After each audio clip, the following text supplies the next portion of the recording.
Giants fans have to be happy because their team did something they hadn't done all season, and that's win 2 games in a row. This coming off the Giants' 10-7 win over the New England Patriots at MetLife Stadium on Sunday. We're going to talk a lot about some Big Blue football, and we're going to do it with New York Post sports columnist Mark Cannizzaro, who joins me now from MetLife Stadium. Mark, how's it going? I'm doing great, Dex. How you doing? I'm doing good, man. I'm doing good. Giants fans have to be feeling good, like I said, 2 in a row for this team. But I want to start before this game, Mark, because there were some reports that came out via Fox Sports that there was some tension reportedly between head coach Brian Daboll and defensive coordinator Wink Martindale, and alluding to the fact that there may be a change by the end of the season, that Wink Martindale would leave the coaching staff. What did you make of this report when you heard it? Was it shocking for you? And did you start thinking, hey, this could have an effect on the team somehow?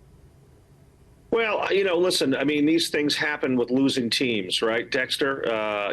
These reports come out and, there's a rift here or whatever. But what I got out of this was I don't see any way.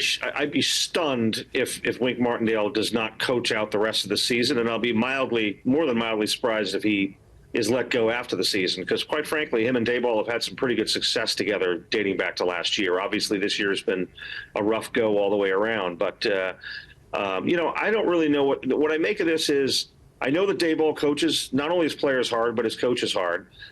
Wink is a sensitive guy who has been in the league for a long time, and he's very accomplished.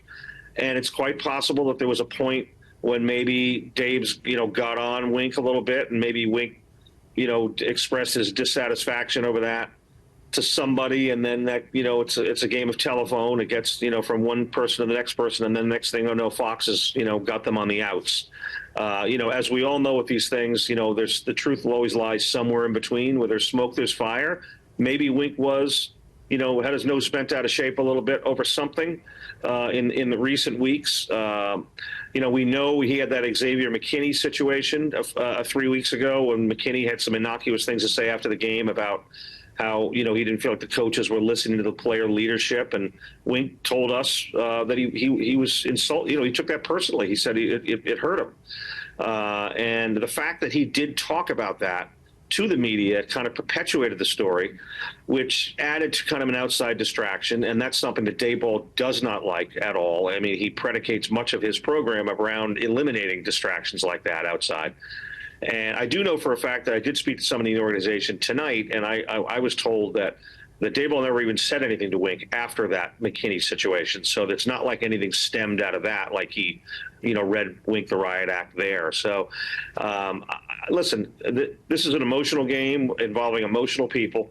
And, somewhere along the line, maybe Wink, told somebody close to him that, he was ticked off about something. And, the next thing there's speculation he's not going to last the season. I would be stunned if that's the case. Yeah, and as you always say, the truth lies somewhere in the middle. Just to also be clear, after the game on Sunday, head coach Brian Daboll was asked about this report. He did refute it. So he said the only thing that they had a disagreement over was maybe the last slice of pizza. So it doesn't appear to be serious moving forward. But you mentioned the defense when we're talking about Wink Martindale. And this Giants defense in a game on Sunday against the Patriots where there was not much offense at all, Mark, they came up big once again. Have you been impressed with what you've seen from this defense, especially in this game where there was no Dexter Lawrence? How impressed have you been with this Giants defense?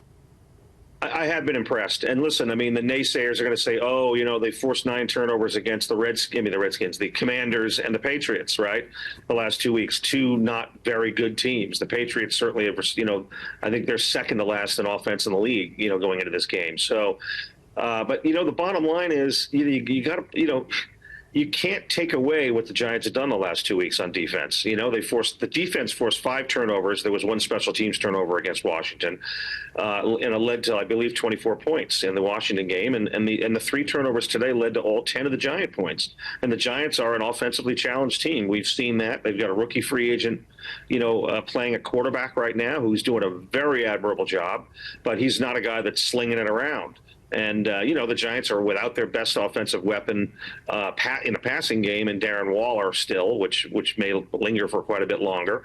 So I am impressed with what they've done. And, I talked to a lot of the players afterward about how they're playing on defense, and a lot of them are crediting, what Wink brings to the table too. There's a lot of Wink support in that locker room, and about his plan, about his schemes and his plans, and the constant talk you hear amongst the players is that Wink puts them in position to make plays, and that's what's been happening.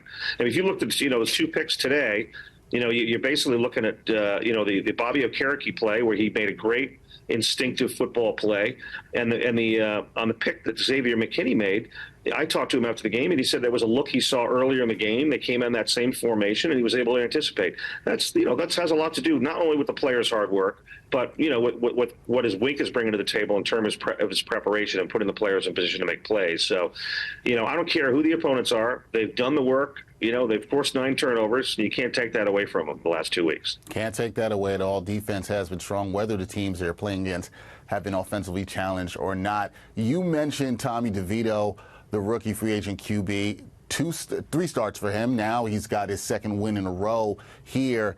He's looked good thus far, at least competent in keeping the Giants' offense alive. Do you think he's starting to believe that he can be an NFL quarterback? Well, I would say this, having done several columns on him in recent weeks, Tommy DeVito believed he was an NFL quarterback before he took a snap. This is a pretty confident dude, and I'm sure we've all read about it in mine stories and many of my colleagues' stories. This is a pretty confident kid, not in an arrogant way, but he believes in himself, and you have to at this level. And I think what's happened in the past 2 weeks, his performance. Throwing 3 touchdown passes against Washington last week, and 1 today, and really commanding the offense. If you look at the early part of this game, the only incompletions he had were 2 or 3 drops that the Giants receivers have. I think that I want to say Hyatt had 1, or actually Wan'Dale Robinson had 1, and Sterling Shepard had 1, and I think Hyatt had 1 too. So you had 3 drops in that first half. And so Tommy's doing his job. I think it's going to be fascinating to see, Dexter, what happens. The Giants have a bye this week.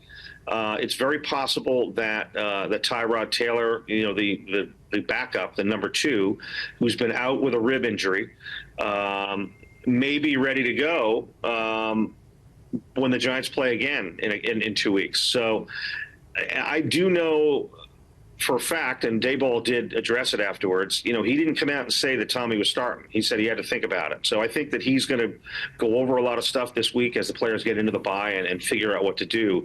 My gut feeling is I think he's going to stick with the kid. I mean, I think they got a little something going here. Won 2 consecutive games. I get it. It hasn't been, pretty all the time.